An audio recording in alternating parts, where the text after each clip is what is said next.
Good afternoon and welcome to Washington Post Live. I'm Frances Stead Sellers, a senior writer here at the Washington Post. My guest today is COVID survivor turned patient advocate, Diana Berrent. She founded Survivor Corps, a nonprofit devoted to pushing government agencies and private health systems toward developing treatment for what we now call long COVID. Diana, a very warm welcome to Washington Post Live. Thank you so much for having me. This is a tremendous honor. Well, we're delighted to have you. And before talking about Survivor Corps, I'd like to ask you a little bit about your personal experience. You were one of the first people in your community to be diagnosed with COVID. But when did you realize you had symptoms, lingering symptoms, that we now call long COVID?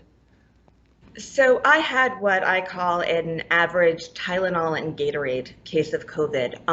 I was not hospitalized. I was not close to being hospitalized. My symptoms were somewhat severe during the acute phase, or what I actually prefer to call the contagious phase. I had what I assume was encephalitis. I was hallucinating, a sleep disorder, not fatigue, but actually tremendous insomnia. The list goes on. I had a pulmonary infection. I could go on, but I actually felt quite better after I came out of isolation. The GI issues were still really bad, and I was still getting continued headaches and deep inner ear pain, but I felt much better, and it wasn't until several months later. I had COVID in the beginning of March. The first doctor I saw wasn't until August, when I had a symptomatic relapse. And so what we are seeing is that there are really two buckets of people who have long COVID. I would actually suggest three. One are the people who are sick from day one. They are on day 520 of having a fever, of having every one of these symptoms, who are completely debilitated. There's another group for which the pattern is more recrudescent, more relapsing and remitting, and that's what I had. And thankfully, I'm actually on the other side, and I am recovered, but I am one of the lucky few. And the third group is the ones who don't know yet that what damage the virus has done to them. For example, my son had a very average case, and he's 11 when he had COVID, and I never would have called him a long hauler. And 9 months later, one of his front adult teeth fell out unprompted with no blood loss from vascular damage from COVID. So I think it's a little bit premature to say who does and who doesn't have long COVID, because it can act like a ticking time bomb in your body, and you don't know where or when it's going to go off. So Diana, when did you come up with the idea of founding Survivor Corps? So I spent 18 days in isolation when I had COVID, because at the time it was so new. Nobody knew how long one was contagious for. I was not taking any chances. Not only was I one of the few people to get tested on the front end, but I was actually one of the only people in America to get tested on the back end twice until I cleared the virus. And that was because I was one of the first plasma donors in America. I was the first plasma donor at Columbia University. And during my time in isolation, I became completely obsessed with the idea of convalescent plasma, that if I was to become one of the first survivors of this novel disease, I would have something in my body. I would have this internal hazmat suit that I could share with other people, because I had developed these miraculous antibodies. And it's not a zero-sum game. You're not giving away your protection, you're sharing it. And I also realized that there was a need for survivors to partner with the scientific and medical communities so that we could engage in every trial and study available, because so many of the mysteries of this novel virus lay in the bodies of survivors. So I did not actually start Survivor Corps as a patient advocacy group, because at the time there was no patient advocacy to be done. You either lived or you died. I started Survivor Corps on March 24th with the mission of mobilizing an army of survivors to donate plasma at the time, but more generally to support science research in every way possible by participating in every trial and study for which they qualify. We became a patient advocacy group within a few weeks, because when we realized that so many of our members were surviving but far from recovery. So you're Facebook based, I think. I've been briefly on your site, but how many patient members do you have now? How many people do you represent? At last count, I believe it was 171,000 in our Facebook group. We also have a much larger reach through our website, survivorcorps.com, which is really the most comprehensive site to get all of your answers about COVID, your practical answers. If you've been diagnosed, what do you do? How do you get monoclonal antibodies? What is the difference between a spike protein antibody test and a nucleocapsid antibody test? Breaking all of that information down in one place. And in fact, I was very proud to, when our website by September or October of last year was inducted into the Library of Congress's Digital History of COVID. Wow. And so we're at this very key moment with the Delta variant surging. How is that affecting your work? Well, look, I mean, it's extremely frightening. And I feel like in many ways we are back at square one, arguing about masking and other very simple issues. And I feel like we abandoned many of our best sources of protection too early, prematurely. I think this Delta variant is much more contagious. And what worries me is we are seeing tremendous neurological impacts from the Alpha strain. In fact, I would go so far as to say that we initially thought of COVID as a respiratory disease. We quickly understood it as a vascular and inflammatory disease, but we will look back on it largely as a neurological disease. And I fear that the fact that there is a higher viral load involved in the Delta variant and it congregates in the nose and mouth, what happens? I mean, just using common sense, it goes up the nose, it knocks out the olfactory system, and what's right next to it, the vagus nerve, which controls all of our automatic functioning. And I have asked plenty of doctors and scientists, like, do you think that this is a possibility? And it's yes, but we just don't know. There are too many unknowns right now. We are seeing a lot of breakthrough infections from the vaccine, which means not that the vaccine, don't get vaccinated, absolutely get vaccinated, but it is only one step. And I think that we need to go back to that model that we used to use in the beginning of Swiss cheese, where you had layers of Swiss cheese between you and the virus. And you know that each layer is going to have holes in it. Not one is going to be perfect, but let me tell you, the vaccine is the thickest piece of Swiss cheese with the smallest holes that you can avail yourself of. However, you need to cover up those holes. How do you do it? By still masking, and not just masking, double masking, and avoiding congregate settings. And the other thing is knowing that you, even after you've been vaccinated, you can still be a carrier. And remember, no one under the age of 12 in this country has been vaccinated. And there are plenty of people who would love to be vaccinated, but because they are immunocompromised, they can't. And we need to make sure that we are protecting those individuals as well. And if we can be carriers, then we need to make sure that we are not. And if we need to listen to the CDC's revised guidance, which I'm thrilled that they made, but it wasn't amplified in the right way. So Diana, let me just ask you another question. Where are we with the science, the key science on long hauler treatment now? Well, unfortunately, there's a complete standstill in the research. And that is because the government gave $1.15 billion to the NIH in February for long COVID research. All scientists in America were given 2 weeks to put in their applications. That was in March. Decisions were going to be out by the end of April. We didn't hear anything. By June, they decided to create 2 larger, interim studies. And I sit on those panels, and I can tell you that not a penny has been distributed to a single scientist on long COVID. So we have so many fundamental questions about the biological mechanism behind long COVID. Are we talking about viral persistence? Are we talking about an unregulated immune response or a combination thereof? Are we talking about damage to the endothelial lining and inflammation? All of these are pieces of it, but the research is just not going fast enough because the money hasn't been unleashed. And unfortunately, it's not the NIH's money. They are the custodian of that money, and it is meant to be distributed. Diana, what treatments are in the pipeline?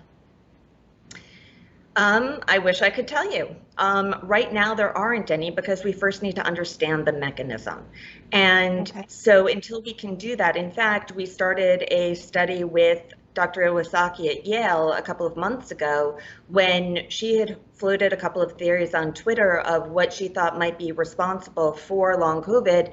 And we found that we did a quick poll and found that of 2,000 of our members, 45% were feeling symptomatic relief. Another 14% were feeling worse, I will also add. And we don't know how long that symptomatic relief lasted because it wasn't a longitudinal study.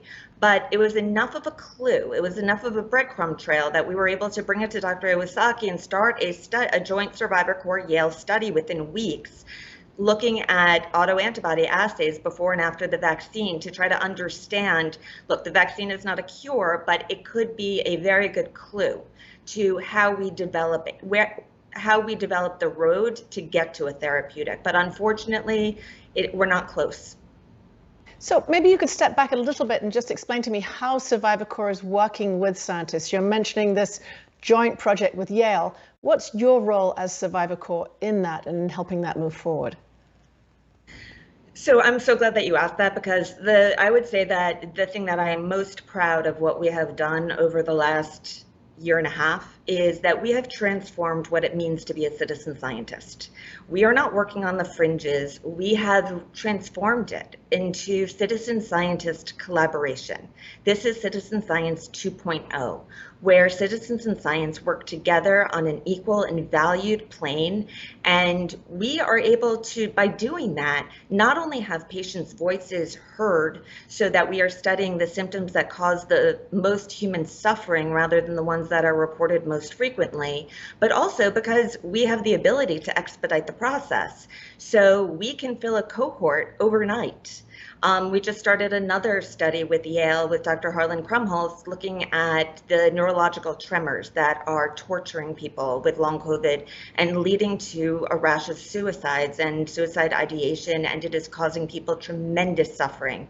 And when Dr. Krumholz said to me, if you can get me 20 people with these symptoms, I'll start a study. We had a cohort of 150 people, over 150 within 24 hours, ready to go the second the IRB approval comes in. That is science at warp speed. And I use that term purposefully because I do think that how do we go back to the traditional pace of science when we've seen how fast it can go when we're working in collaboration and with respect. And that's not to take scientists off of a pedestal, but it's to bring them down to eye level so we can speak with mutual respect and understanding.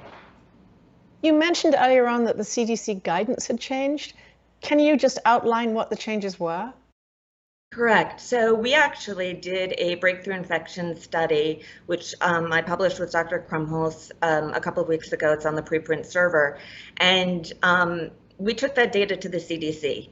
And our data, the numbers were a mess because we were drawing from an obviously biased sample pool. But what it showed was answering a binary question is, can breakthrough infections lead to long COVID? The answer is a definitive yes.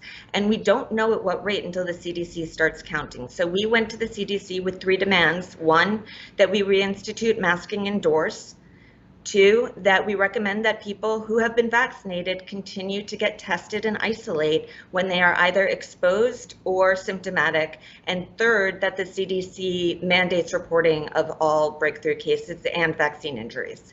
And within days, they did make those first 2 changes. We're waiting on the 3rd. So again, wear your mask indoors, double mask indoors, and avoid congregate settings. And if you are symptomatic or you have been exposed despite vaccination, isolate and test. We abandoned the things that got us out of the worst of this mess prematurely. So Diana, this experience has really thrust you into the life of Washington, the agencies, not just CDC you've mentioned, and NIH and also HHS. Tell us about your experience working with Washington broadly. I have to, so we, as I said, we did not start as a patient advocacy group, and we are not patient-led, which is very unusual for a patient advocacy group. And I will admit, I don't admit this in many settings, but I did have some experience working in the government in the beginning of my career, and understanding how that works was extremely helpful in negotiating how to get these things, our objectives met. So we need an ICD-10 code. There is no billing code right now. And understanding the mechanics of how HHS works and that it falls under CMS, and understanding some of the technocratic aspects of this world has been very helpful in attempting to navigate it. Right, I'm sure. But I will say that we are working hand in hand with the government. There's no data that we are producing that we are not handing over directly, because we tell them every day, we are here to partner with you. We will bring truth to power, regardless of the administration, but we are here to work with you hand in hand to make as much progress as possible, as quickly as possible. So you talked briefly about breakthrough infections. I'd like to ask you more about that, because the science keeps, not the science changing, that the circumstances keep changing, and the science has to evolve in order to address those. What do we really know about breakthrough infections and the possibility of them leading to long COVID? We know that as a binary question that they do. There's been some question of even using the term breakthrough case, because it's just really another case of COVID. And so while it might keep you from having an extreme symptomatic case that lands you in the hospital, although I can't count the number of breakthrough cases I've heard in the last week that have ended up in the hospital. I need to clarify something that's really important. The CDC is using the term mild in a way that we as lay people do not use the word mild. And they should be using the colloquial version, because according to them, a breakthrough case can lead to a mild infection. But let me explain what they mean by mild. They mean encephalitis. They mean COVID pneumonia. They mean end-stage organ failure. They mean long COVID. They mean anything that does not land you in the emergency room within those first 10 days. If you end up in the hospital 2 weeks later, that's not counted. So you're saying that end-stage organ failure is counted as mild? It sure is. If you're not hospitalized, absolutely. Look, this is a disease that can affect any single organ that relies on blood flow. And I hate to be the bearer of bad news, and I haven't taken biology since high school, but I can tell you that every single organ relies on blood flow. And so even a very average case, mild case, can lead to tooth loss, erectile dysfunction, hair loss, diabetes, strokes, loss of hearing. There is no organ that is exempt from this insidious virus. And that is so important to know, that there is really no such thing as a mild case. And the fact that we are using that term is misleading people, because that's not what I consider mild. I consider hay fever mild. I consider a common cold mild. And I think that the rest of America probably does too. And so we need to use the right terminology when we are communicating. And I think that the people who are working at the CDC, who I work with, I have tremendous respect for them. And we actually helped work with them to create their interim clinical guidance on long-term COVID. And that is an iterative document. It was just a first draft. It's not perfect, but we are working with them very closely on the development of that. I want to ask you about one particular organ, the brain. So we've talked about hearing loss, smell loss, and other problems, but specifically some psychiatric problems, including psychosis. Can you tell me how common that is among long haulers? Well, we did a study of 6,000 non-hospitalized patients. Remember, Survivor Corps is sitting on the largest set of data on non-hospitalized patients in the world. And the experience of non-hospitalized patients is very different than the disease trajectory of hospitalized patients, because non-hospitalized patients don't receive anticoagulants, interferons, antivirals, or anything else. We're relying on, again, Gatorade and Tylenol, thoughts and prayers. And we know that this virus passes the blood-brain barrier, and we are seeing evidence of direct brain damage. And we are seeing evidence in the fact that the automatic nervous system, the central nervous system, is being attacked by this virus. And to me, those are the most frightening symptoms of this virus. No, I thought there was pretty clear evidence that we don't know yet whether it's crossing the blood-brain barrier. But despite that, No, I want to ask you specifically about psychiatric illness and whether people's neurological and other symptoms are sometimes, as they used to say, dismissed as psychiatric illness, which was a misrepresentation anyway. But maybe you could talk about that. Absolutely. So when we did this study, we asked not just what were the most frequently reported symptoms, but what were the symptoms that were causing the most human suffering and grief? What were the symptoms that were keeping people from going back to work? The number one thing was drastic personality change. That came as a tremendous shock. And I think that it goes beyond that. I mean, we are seeing this happen in children. We're seeing the people now developing these tremors and inner vibrations that are keeping them from sleeping. It looks like, if you watch a video, as if they're having a constant seizure. And there's no study going on this, and people are going to their doctors and they are being gaslit and they're being told that it is in their head. But we don't need to look very far back in history to see that viruses generally have a pattern of having the ability to leave a post-viral neurological condition that can be possibly treated. And if we are looking at it as a psychiatric issue, then we're looking up the wrong alley. We need to be looking at it as a neurological issue, and especially when it's being presented in children and they are having these post-COVID long-term sequelae, largely neurological. They're having seizure disorders. They're having they're having psychotic episodes, and it is being chalked up to the stress of the pandemic.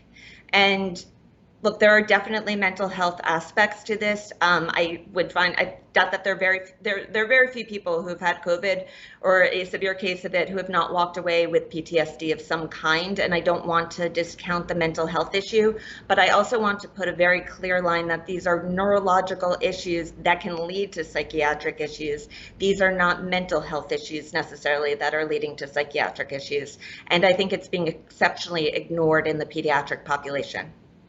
Right, that sounds particularly tragic. And one issue I wanted to talk to you about is research on the link between long hauler symptoms and suicide. Are people looking into that particularly painful part of this problem? I wish they were. I wish they were, and we are here screaming from the rooftops. One of our members took her own life at the end of May, 14 months after a debilitating fight with long-term COVID. And I have to add that she had an asymptomatic case. And when I looked at her videos that she had recorded, she went to the neurologist the day before and showed these videos of having these tremors, and she was gaslit by the neurologist.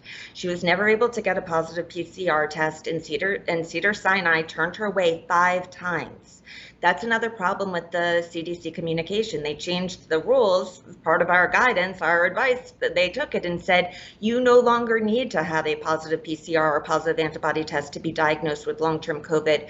But there's a big difference between giving that as a guidance and having the centers actually employ those rules. And we are somehow stuck in the gulf between policy and real world evidence.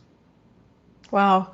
So Diana, I have a couple of questions from the audience that I would like to ask you. The first one's a little bit like what we were talking about earlier, but I specifically want to ask you from Muriel Nope in Georgia, who asks, what is the data on long COVID following mild breakthrough infections with the Delta variant? So the only thing that we can say is that we know that it can happen. At what rate, we will not know until we have surveillance from the CDC, until the CDC starts counting. And this is an example of the fact that we have not learned our lessons from March and April of 2020. Low numbers, low cases, if you're not counting, don't mean low numbers, it means bad science. And we are also in the midst of creating another unrepresented, disadvantaged cohort of people who will not be able to prove that they had a positive case. And we know that an asymptomatic case can lead to long COVID. We know that the most mild case can lead to the most severe the most mild case of COVID can lead to the most severe case of long COVID. There's no reason to believe that the same is not true for breakthrough cases, but until we start tracking, nobody knows. Wow. And another question, this one comes from Susan Piaz in Florida. And Susan writes, how many long haulers are prescribed steroids, which often help COVID-19 patients? What are the results and side effects? I have to admit that I am not a doctor. I have not seen a lot of steroids being used with long haul patients, although there is obviously an inflammatory issue. I do know that steroids are often being used in the hospital too early on, because then it prevents use of high titer convalescent plasma and other things, because you have to remember that while steroids do reduce inflammation, they also reduce your immune response. And maybe if you're having an overactive immune response, that will help. But again, that one I would have to refer to an actual doctor. I'm not fully equipped to answer that properly. I think we may be having a little bit of difficulty with sound. If you can hear me, I'll ask another question, but I couldn't hear you at the end of that one. So I wanted to ask you whether there is a silver lining anywhere in here. You mentioned earlier on, and we have known about several other viral illnesses that seem to lead to other post-viral conditions, like chronic fatigue. There's now a lot of money and investment in finding out about long COVID. Do you see that as a possibility for learning more about chronic fatigue and other conditions that are supposedly post-viral? Absolutely, absolutely. Every penny of that $1.15 billion, and we worked actually to make sure that it became part of the language of the purpose of the spending of that $1.15 billion, is that it help every chronic disease community, because there are too many who've been ignored for far too long, and they haven't gotten the research that they are due. The Lyme disease community, the chronic fatigue community, I could go on, but we will all rise together as a result of this investment in long COVID. And let me assure anyone in any other one of these patient communities, we have your back. We are your partners. And I'm horribly sorry that it took this to bring it to the forefront. But if that could be a silver lining, then let it be. That's wonderful. And how optimistic, what's the future of Survivor Corps as you look ahead? It's so hard to say. I think that a few months ago, I was thinking about ramping down in the fall. I don't know that that's a possibility anymore. We'll see where the virus takes us. But at the same time, we have hundreds of thousands of people who are relying on us to push the needle forward and push this research and be the conduit between the patient community and the scientific and medical community, so that we can alert them to what is going on the ground. We have been the canary in the COVID coal mine since day one. We are the ones who informed the medical community about COVID toes, about all of these other symptoms, and that's what we are doing right now with these neurological symptoms. We actually presented it to the NIH Grand Rounds 2 weeks ago.